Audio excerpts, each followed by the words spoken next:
This episode of Hello PhD is sponsored by Promega and listeners like you. Thanks for your support. You know, I can speak directly to this conundrum, having had a really close friend in graduate school who was negative and complaining all the time, constantly for years.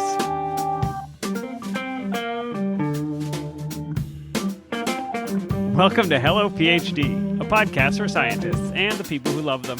This week, we open the mailbag to answer your questions about getting a master's degree, supporting a friend in science, and more. Stay with us.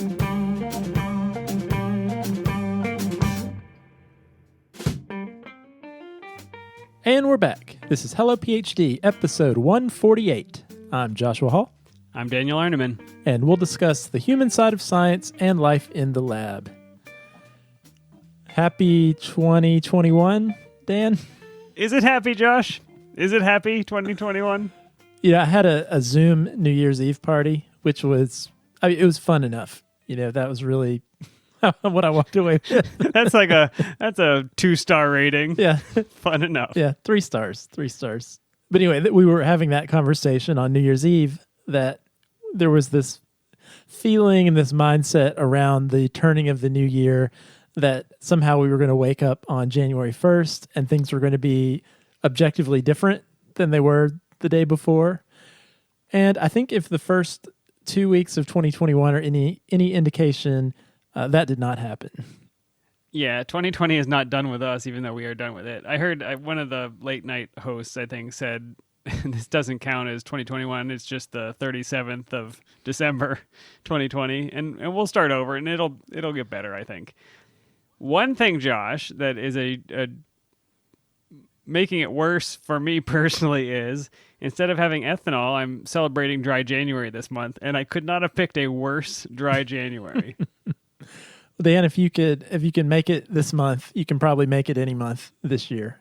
It's a fair point. I'm trying to practice calming myself down through deep breathing into a paper bag, plugging my ears, and trying to ignore what's going on TV. Well, I will celebrate in solidarity with you, Dan, and we will not have an ethanol on the show. I will have bubbly water from my wife's soda stream that she got as a Christmas gift. Appreciate it. How is everybody doing over there? Are you guys staying safe? Yeah, doing well. I think my family we've decided to hunker down as much as possible. We have the vaccine right around the corner, and that's good news. That's something we can look forward to. I was reflecting just today on the fact that here we are, it's January 14th as we're recording this, and it was really just about a year ago that scientists sequenced the genome of COVID-19, and we are already injecting millions of people in the arm with a 95% effective vaccine. I mean, that is a scientific miracle, right? That has to go down as one of the greatest scientific achievements in human history, wouldn't you say? Inarguably, it is amazing. And we are appreciative. I know you mentioned that some of your family members are already starting to get vaccines. Is that right? Yeah, I posted this on Twitter, but I was really relieved that my 97-year-old grandma got her first dose of the COVID vaccine this week. And she has a very active social life, so I know she will be glad for the pandemic to pass by in the coming months. I was trying to do the math on it. She was not around for the 1918 version of the flu pandemic. Shortly after that, sometime in the 20s. Not quite. But she has seen a lot in her days. And actually, my 97-year-old grandma has a lab and science connection that we should talk about on the show sometime. She has a really interesting story, so maybe we'll share that sometime soon. But yeah, happy family members are starting to get vaccinated. Friends are starting to get vaccinated. I'm excited to get mine when the time comes. But in the meantime, I think we're all just trying to stay safe and do our part to slow this continuing pandemic that is not over. It is not over, and some of our questions today will be related to things that happened during pandemic, so we'll get to that. Before we do that, Josh, I want to mention our friends at Promega.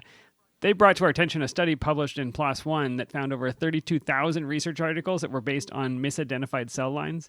And the authors of that article estimate that there are almost 500,000 more just like them. So cell line authentication is getting more and more attention. NIH now requires proof of authentication, and many journals are now requiring it for all submissions, including nature journals. So Promega scientists have been working hard to address the problem, including serving on the American National Standards Institute committee that drafted the official authentication guidelines. They've also prepared some in-depth resources to help you authenticate your cell lines or find services that will help do it for you. So to learn more, just go to www.promega.com/hellophd. Dan, our friends at Promega sent us some cheese this week. They are based in Wisconsin, so that story checks out. Yep, I don't know how I can get you your share of the cheese, but I might have to just eat it all. It will all be blue by the time I get my half. I'm just aging it for you, Dan. We also wanted to share that this podcast is sponsored by BioBox Analytics. BioBox is a data analytics platform designed for scientists and clinicians working with next-generation sequencing data. Design and run bioinformatic pipelines on demand, generate publication-ready plots, and discover insights within your data from popular public databases. Free accounts will become available in early 2021, but space will be limited. Listeners of Hello PhD can be first in line by joining the waitlist at biobox.io. That's BIOBOX.io. Be the first to be notified when BioBox opens to the public. And of course, we can't forget our patrons who continue their support. So thank you to everybody who supports us on patreon.com. And with that, let's get on with the show.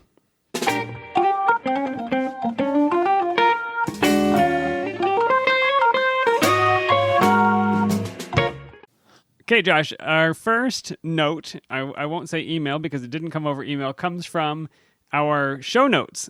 You can actually leave comments on our show notes. Back in 2015, we did an episode called The 4 Simple Tips That Will Make Your Writing Stand Out with our good friend David Schifrin, formerly of Filament Life Science Communication and Science Writing Radio podcast. And he had this 15-point science writing checklist that you could go to his website and basically use that when you're writing non-grant, non-manuscript science writing, when you're communicating to a general audience. These are 15 things that you may want to look out for to make your science writing better. Well, we got a note on our show notes that says, "Hey, Josh and Dan, this is a very good podcast. I know this is years later. Keep in mind, this is from 2015 we posted this. Trying to access the material from the podcast. The following link is not available. Is it possible to get this information? I tried to check the website, but it is also not available. Can you provide me an alternative source to grab it? Because it would be really helpful for me. Thank you, Vibhatha." So I responded to Vibhatha and said, I will check. I don't know. I don't have it. It was not on my hard drive. I don't think you had it, Josh. But thankfully, David Schifrin did have it. He had to go to a removable hard drive in a box somewhere. That's how it wasn't even in the cloud. He had purged it. So I have the file, and I posted it on the show notes to episode 21, I believe it was. So feel free to go check that out. That's fantastic, Dan. And now it is on our web server, so it is in the cloud, this helpful document. As long as Hello PhD is there, it will be there. Fantastic. All right, Dan, we got another email, and this one is COVID-related about virtual grad school interviews, which we talked about a couple of weeks ago. Hi, Josh and Dan. I just started my PhD this fall in mechanical engineering. I was going through the interview process right as the COVID lockdown started in the U.S., so I only got to visit half of the schools that I was accepted to.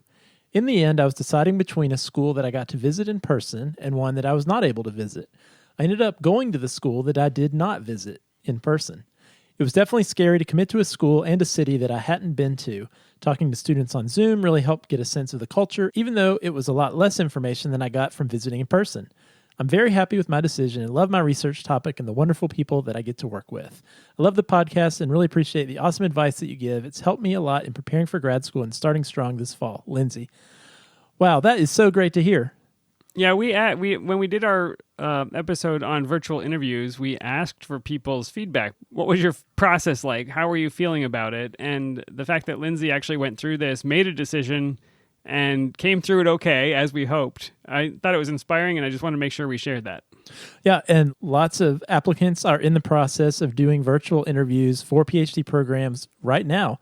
And I know there's a lot of apprehension out there about, am I going to be able to get the information I need to make a good decision and pick a great program by doing these virtual visits?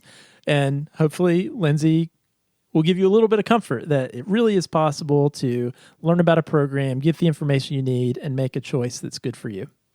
Love it. The next email comes from Brian. Brian says, I would first just like to say thank you. I am currently applying to physics and engineering PhD programs, and your podcast has been an invaluable resource for me. We got mechanical engineering, Josh. We got physics and engineering. This is a theme for the show today, apparently. Brian continues, I have a question that I would love to get your take on. What is the optimal way and time to email prospective PIs? In my emails to PIs thus far, I have included a bit of my background, expressed my specific interest in their work, asked if they were taking on new students, and if so, if they would be able to meet to further discuss their research. My response has been limited, and I would like to increase my impact going forward. As far as timing, do you think there's an optimal time over the next few weeks to email PIs so that I can form connections in advance of admission decisions? Have a safe and happy new year. Thanks. This one's tough.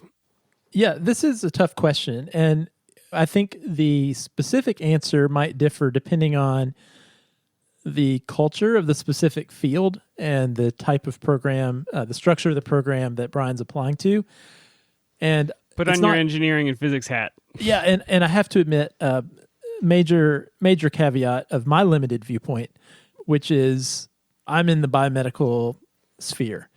And the way things typically work during admissions for biomedical programs is often this interview process where you'll meet with some faculty that hopefully you're interested in the type of work they do, but those aren't necessarily the exact faculty that you will be working with when you start grad school.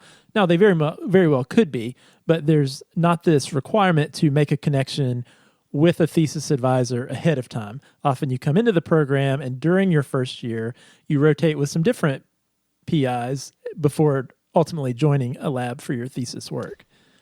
And you get that FaceTime to help make the connection. It's not an email before you get in contact, right? I mean, you show up in the interview and you have already scheduled time to talk with faculty members. Yeah, that's absolutely right. And you actually spend weeks working with someone before you decide ultimately who you're going to work with. However, there are also programs, and I could be wrong, but sort of reading between the lines for Brian's email, there are programs where that match is actually made ahead of time.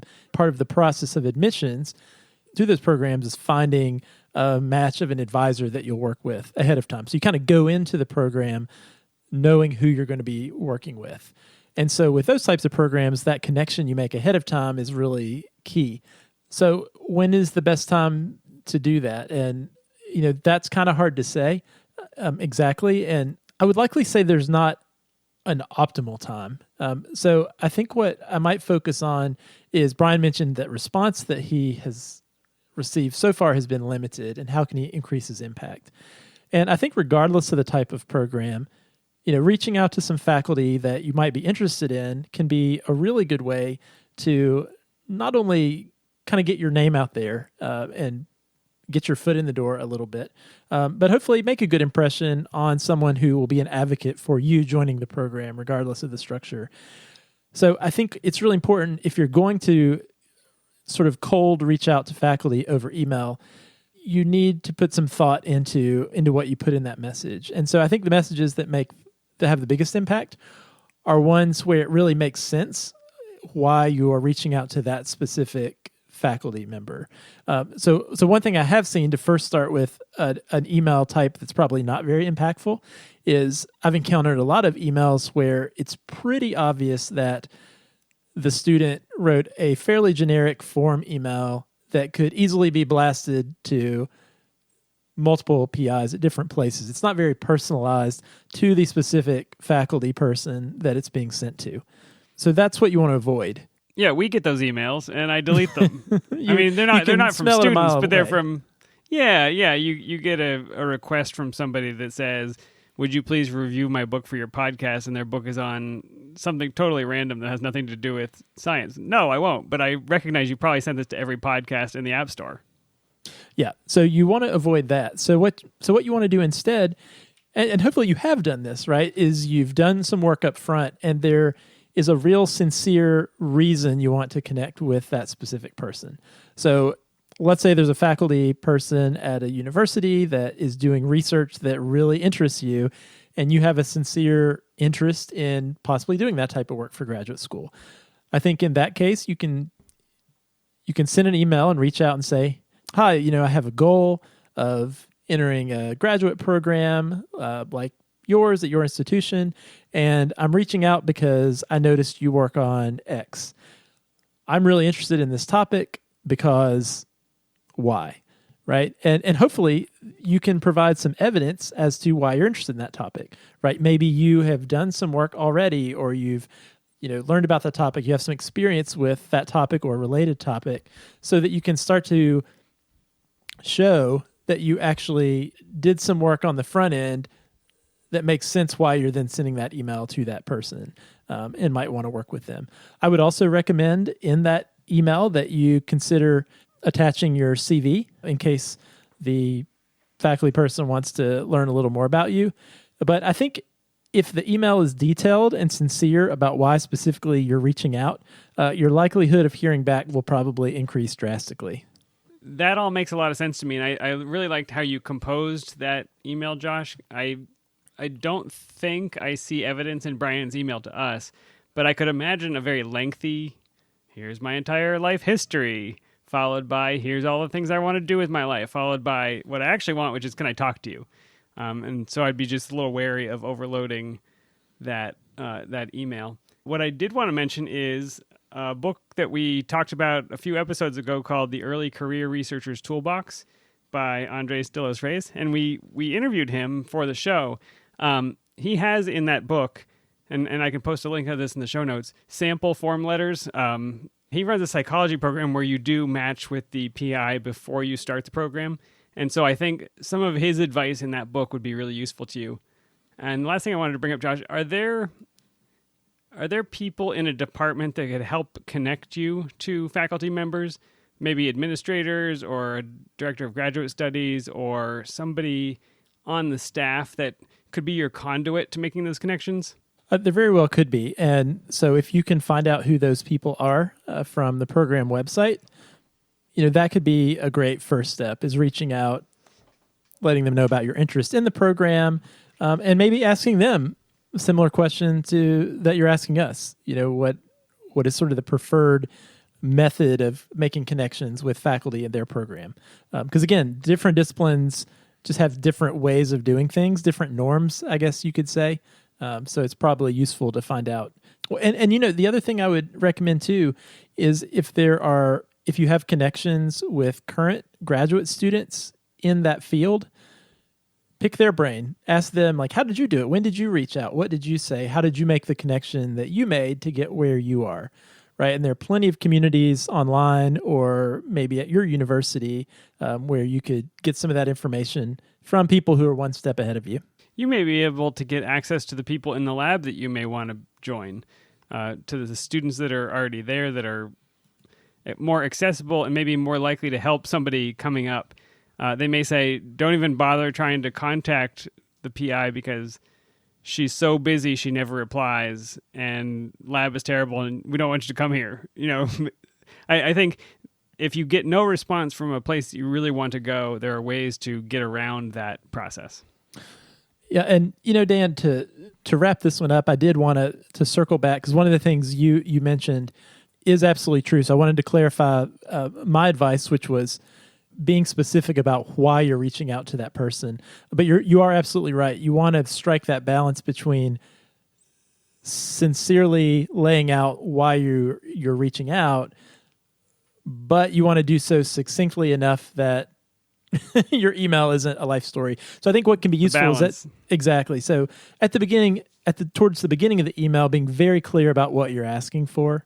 And Brian mentions in his email to us that what he really wants is to see if faculty are able to meet to further discuss their research. So I think if that's really the ask, you want to make sure in the first 2 or 3 sentences, you just explicitly lay out, I was hoping we could set up a time to have a phone call or a Zoom chat and talk a little more about your research. Then you can go into more of your story and why you're reaching out, but it's very clear. Faculty can be very busy people. It's very clear what you're asking for.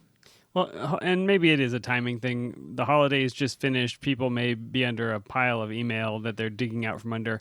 You're talking about recruiting and admissions activities going on. I'm sure it's a busy time of year, but Brian, I think if you're persistent, you're going to get the contacts you need. So keep us posted. I will be excited to hear what happened. And Josh, I will read the next question if that's okay.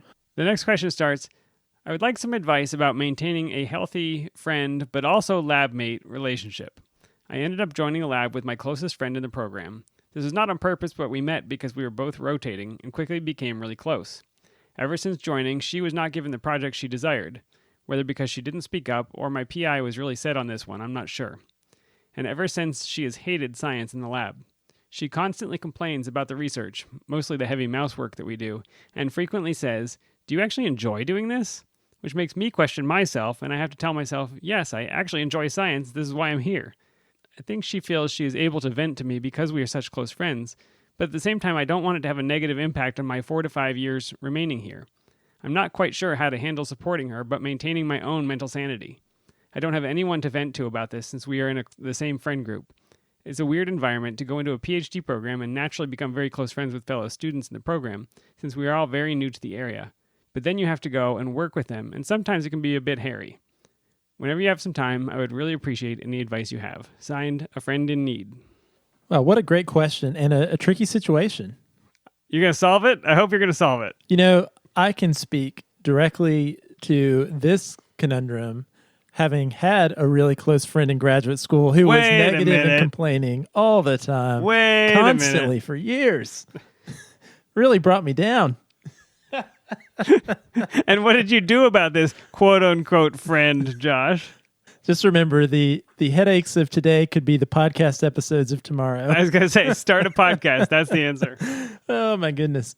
Seriously, though, I have a lot of thoughts about this. And Dan, you've probably worked with people in the past, whether it was in grad school in a lab or since then, who just really didn't seem happy with where they were. They just really were not having a good experience. And that can be really tough on a team or on a personal relationship with that person, especially somebody you spend hours a day with. Yeah, no, it's very difficult. And yes, I have had this experience. I haven't always just been the person complaining, Josh. I have actually received complaints.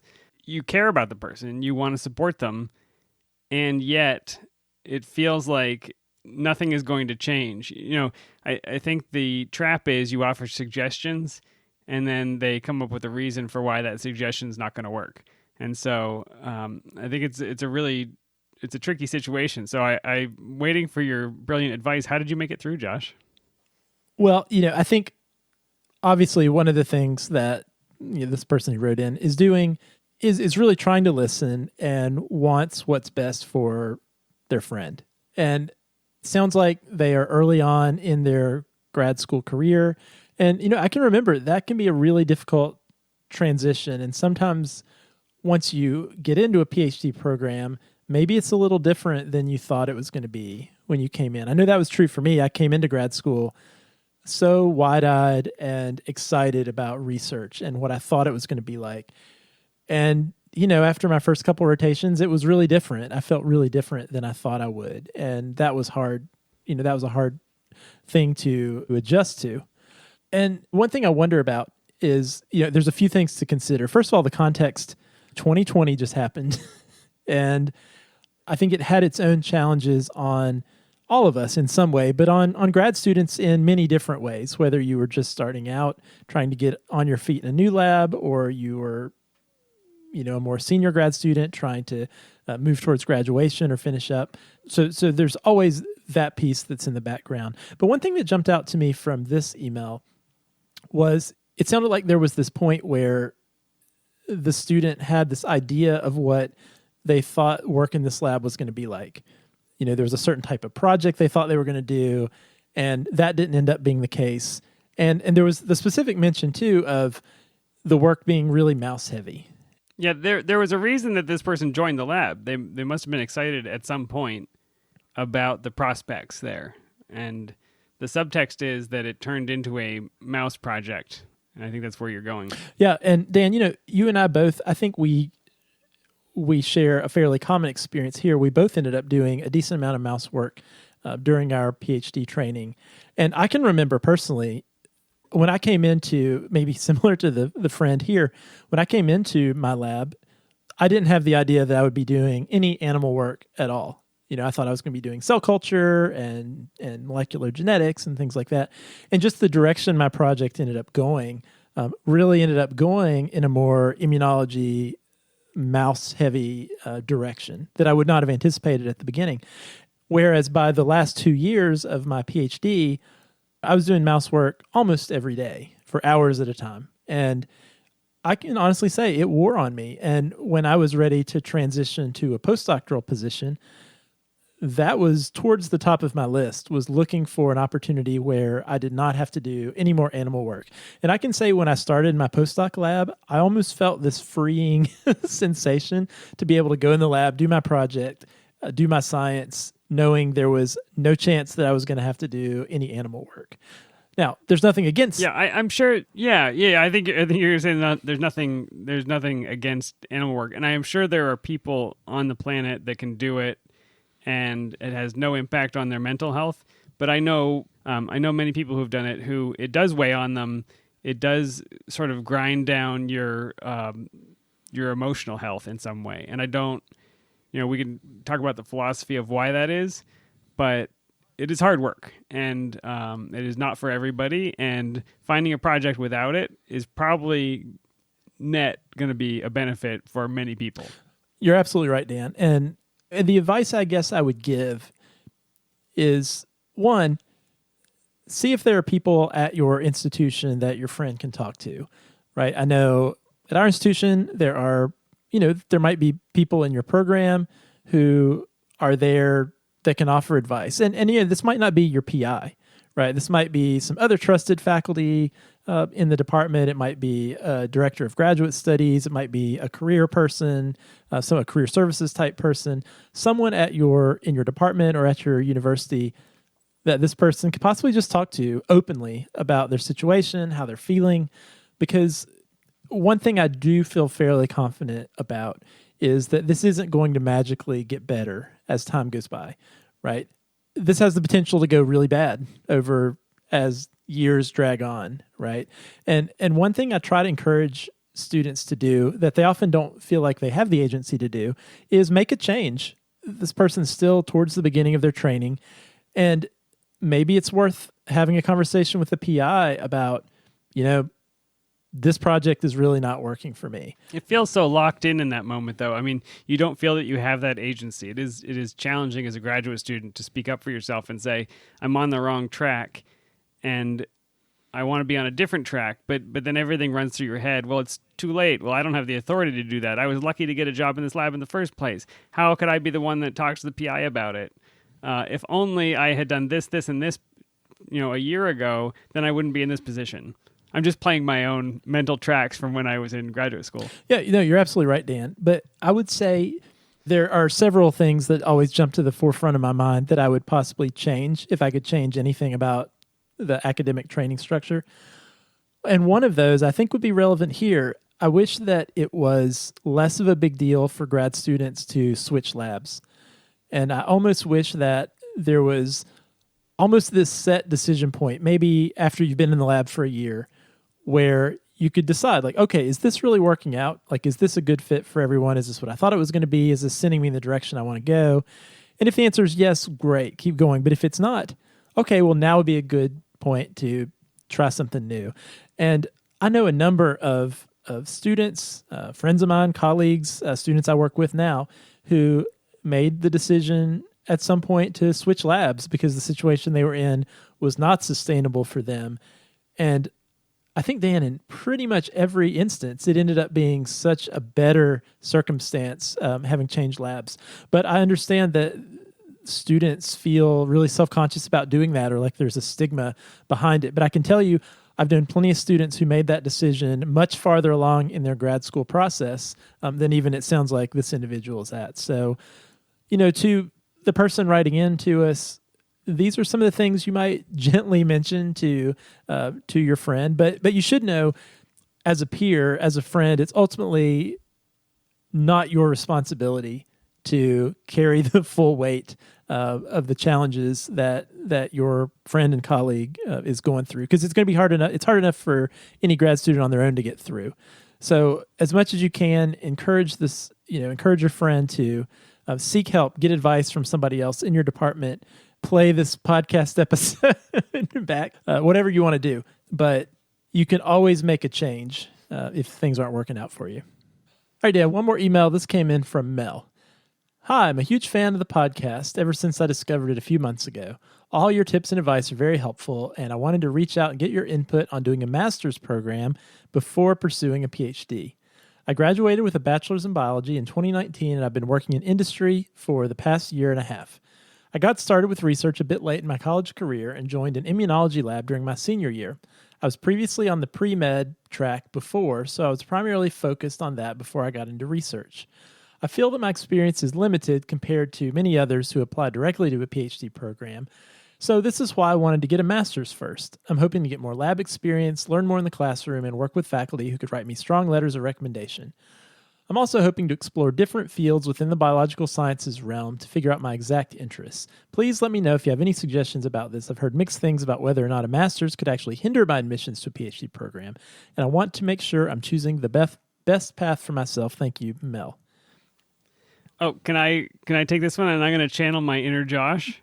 Go for it, Dan. What would Josh say here? Okay, because I've spent enough years talking to you about graduate training and the value of a master's degree and the value of experience. And here's what I think Josh would say.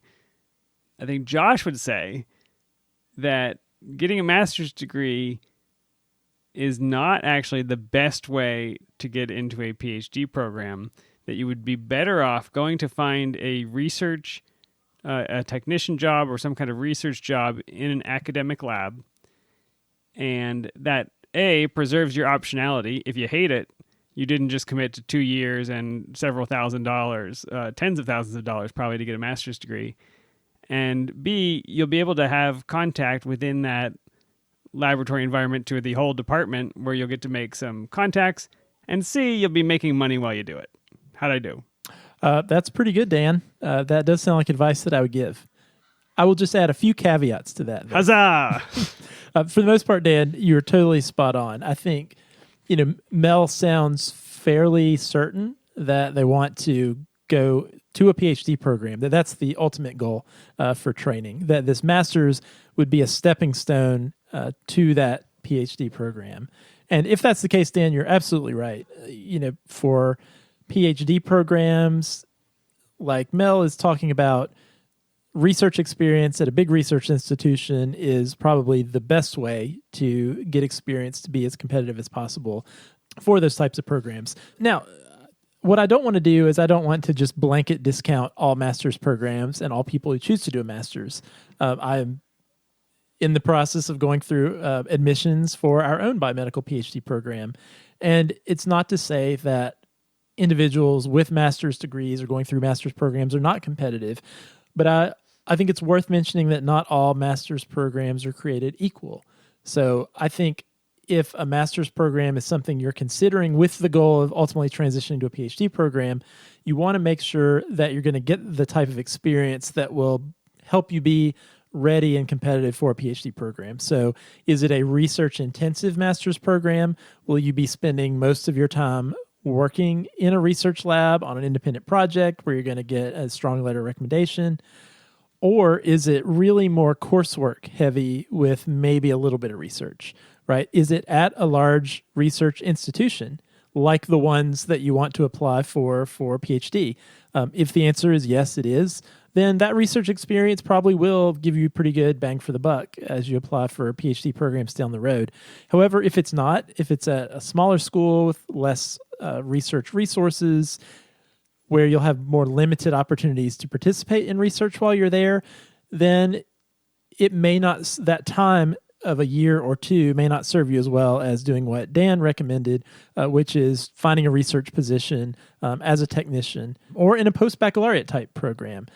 I'm a little curious to know, in a master's program that is research intensive, are you more likely to be given a project that is your own, that you can put your stamp on, than you would be if you were a technician, where you'd be expected to do things related to a bunch of different projects, but maybe not have ownership over the research that you're doing?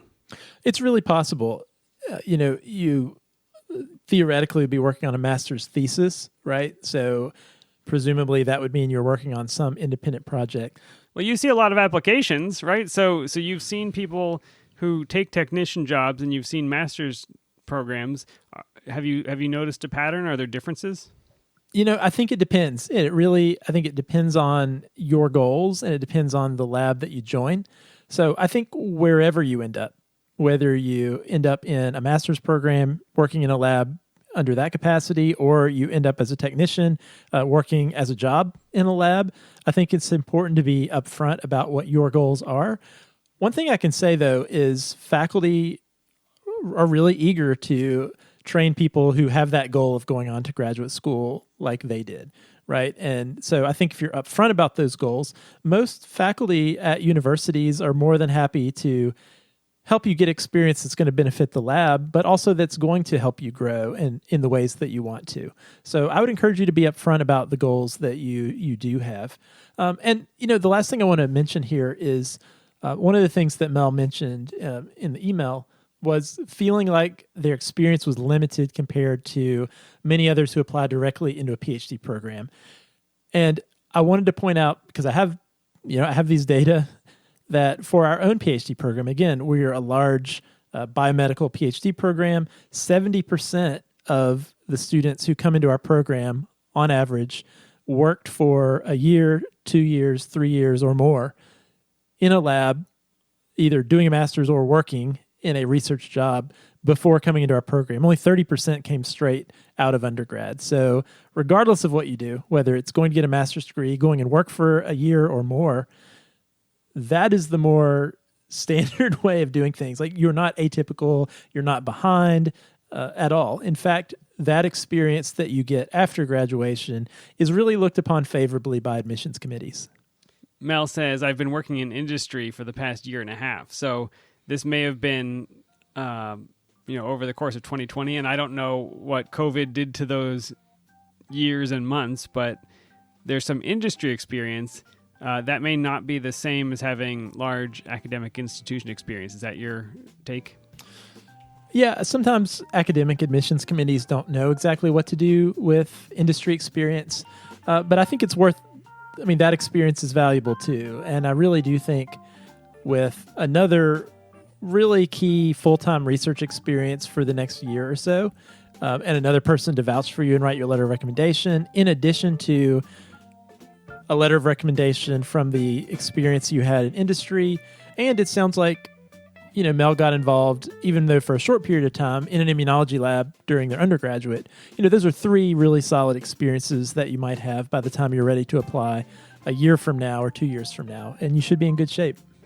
All right, Josh, I'm going to close the mailbag for this episode. I do appreciate you taking the time and connecting, and for your solidarity with fizzy water. Doing what I can. The trauma will be over soon. We'll do a different flavor of fizzy water every episode in January. How about that? And we'll be back to beer in February. Sounds good. I'll look forward to it. If anybody listening has a question or a topic idea, we obviously would love to hear it and answer your questions on the show. You can email us, podcast@hellophd.com. You can send us a tweet @hellophd. If you like the show, leave us a review on Apple Podcasts. We love the feedback, and it helps new listeners to find the show. If you'd like to support us, you can become a patron. Just go to our website, hellophd.com, and click the Become a Patron button, or visit patreon.com/hellophd. We appreciate the bubble water money, and thanks to the ongoing support from our patrons. All right, Dan, we have entered a new year of podcasting. So I look forward to all of the great podcasts that 2021 will bring. All right, Josh, and be safe. It is dangerous out there with, at least in the United States, COVID rates higher than they were back in the spring. So I hope everybody is careful. Get your vaccine as soon as you can. And we'll look forward to a more normal fall, hopefully. Hopefully so, Dan. We will see you in a couple weeks. See you then.